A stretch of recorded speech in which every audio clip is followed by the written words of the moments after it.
Hello there. I'm Craig O'Boyle. I'd like to welcome you to the Real Estate Shed Show, episode number 3, Real Estate Horror Stories. So this show takes place in my workshop shed where I work on my bike, my mountain bike, my passion. And a little bit about me. I own the O'Boyle Real Estate Group in Colorado Springs, Colorado. I've been in business since, I got my license October of 1995. So at the time of filming, I think that's 23 years, close to 23 years.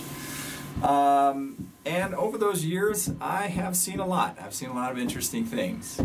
Real estate never gets boring, let me put it that way.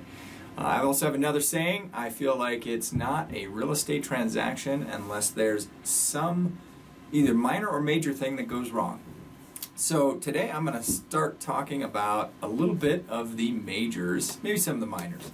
And the importance also for you, if you're looking at buying or selling real estate, of having somebody experienced who's been through the crucible and knows how to successfully navigate the rough waters that you can come across in almost every real estate transaction. So I'll go just in order of the ones I remember the most. The one I tell the most often to clients, and these stories, by the way, they're not designed to throw you off either buying or selling.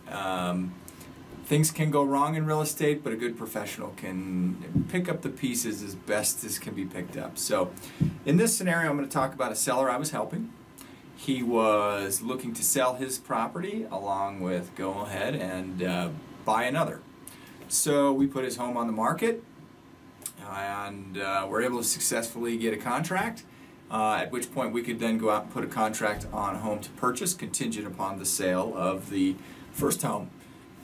Going through the transaction, the phases of a transaction, inspections, appraisals, yada yada, everything's going good, to the point where we finally get to the closing date, pretty much to the closing table, and the buyer's lender does what's called a final VOE, or verification of employment.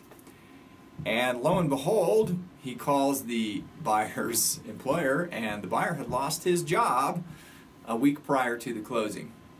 Now, the buyer actually got a little lucky in here because by signing his loan documents, he was stating that none of his employment or income or anything had changed, and had he bought that home and the lender found out after the fact, well, the buyer was guilty of loan fraud. So anyway, that stopped the transaction.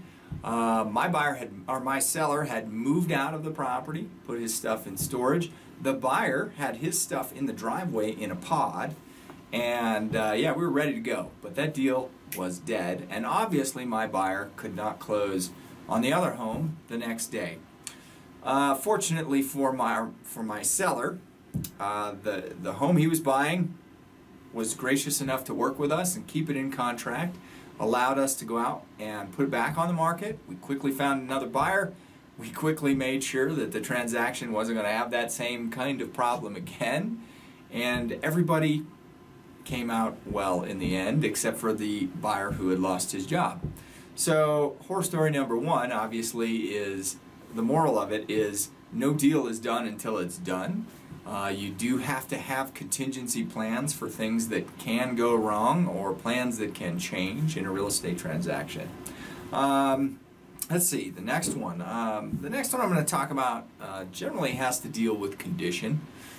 I have seen a lot of properties in really horrible condition. I remember I got assigned a property that had been abandoned. A bank had taken it over and needed to sell it. Well, they sent me out as the first point of contact. I determined obviously the home had been abandoned.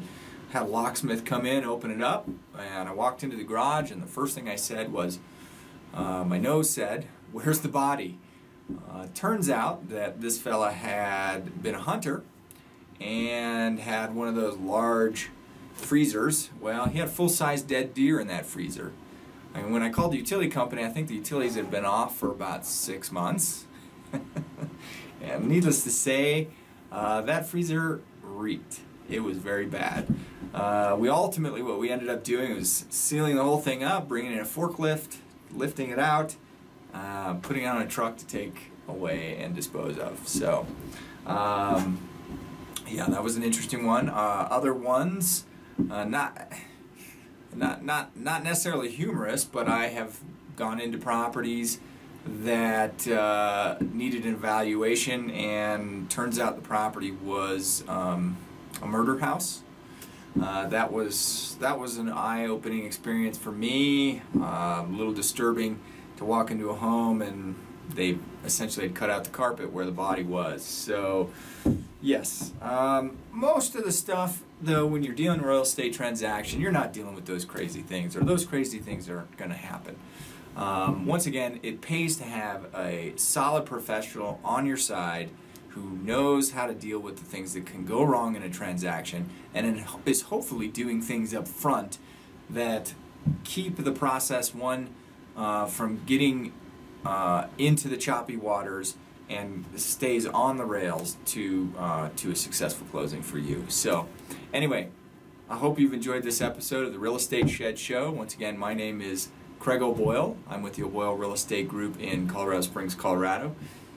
If you've got interesting stories, I would love to hear them. Please share them in the comments below, and stay tuned for our next episode. Once again, have a great day. Thank you.